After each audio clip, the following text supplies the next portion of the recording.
영화 블랙 위도우의 개봉이 드디어 다가왔습니다. 2020년 5월 1일 예정이었던 MCU 영화를 이제서야 만나게 되었네요. 오늘은 블랙 위도우에 대한 원작에서의 설정들을 다뤄보겠습니다. 재밌게 봐주세요. 블랙 위도우는 검은 과부 거미에서 따온 것입니다. 이 거미의 등 부분을 보면 모래시계 모양의 표시가 있는데 이는 블랙 위도우의 상징으로 예고편에서도 그 심볼이 등장하죠. 블랙 위도우는 첫 등장부터 강한 전투력을 보입니다. 해피를 헤드 시저스로 한 방에 제압하는 것은 물론 손발이 제압된 채로 러시아 군인들을 무찌르죠. 블랙 위도우는 그저 훈련의 결과로 이렇게 강해진 것일까요? 그렇지 않습니다. 그 이유는 바로 블랙 위도우 또한 캡틴 아메리카처럼 혈청을 맞은 전사이기 때문입니다. 캡틴 아메리카처럼 슈퍼파워를 주지는 않지만 모든 면에서 능력을 최상의 상태로 유지시켜주죠. 이 혈청은 보너스로 면역체계 개선, 맷집 등을 갖게 해줍니다. 블랙 위도우의 수트에도 비밀이 있었습니다.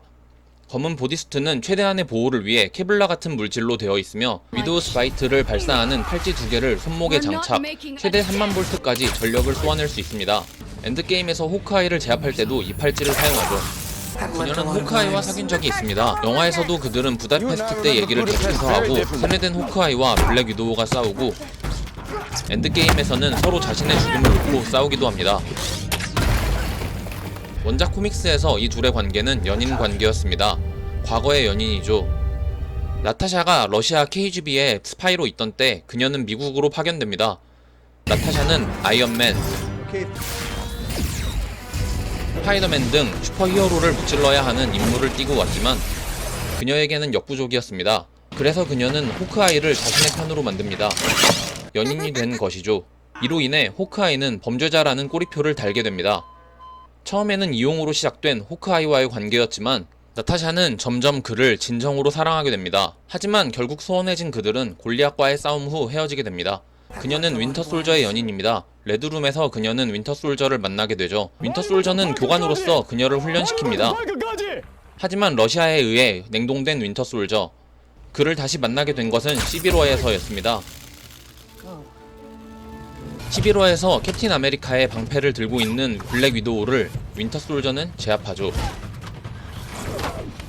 몇 차례 사건 이후 자신을 기억하는지 묻는 블랙 위도우, 그리고 그녀를 기억한다는 윈터솔저, 둘은 다시 연인이 되었습니다. 원작에서 블랙 위도우는 1928년생입니다. 그녀의 외모 유지 비결은 사실 첫 번째로 언급한 혈청 덕분이죠. 그녀는 적군이 스탈린그라드를 공격했을 때 고아가 되어 러시아 군인 이반의 손에 길러졌습니다. 이반은 곧 죽을 위기에 처하게 되는데 이반의 목숨을 구하기 위해 혈청이 필요했습니다. 혈청을 대가로 그녀는 소련 정부의 비밀 레드룸 시설 자리를 수락하게 되죠.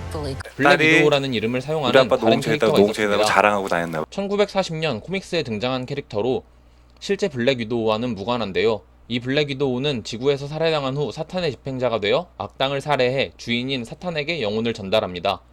그녀는 지옥과 인간 세계의 사이를 순간이동할 수 있는 힘이 있으며 죽음에 대한 면역, 타인의 마음을 조종하는 능력, 초인적인 힘, 비행 능력, 투명 능력, 외모 변화, 치유 능력까지 가지고 있습니다. 또한 데스터치라는 능력으로 그녀가 이마를 만지기만 해도 불길이 폭발하고 상대는 죽으며 영혼은 지옥으로 보내집니다. 이건 뭐 슈퍼맨도 울고 갈 만한 먼치킨이네요. 오늘은 블랙 위도우에 대해 몰랐던 사실 6가지를 알아봤습니다. 그녀는 일반적으로 살아온 다른 인물들과 달리 불행한 과거를 많이 가진 것 같습니다. 영화 블랙 위도우를 볼 수 있는 7월 7일이 기다려지네요.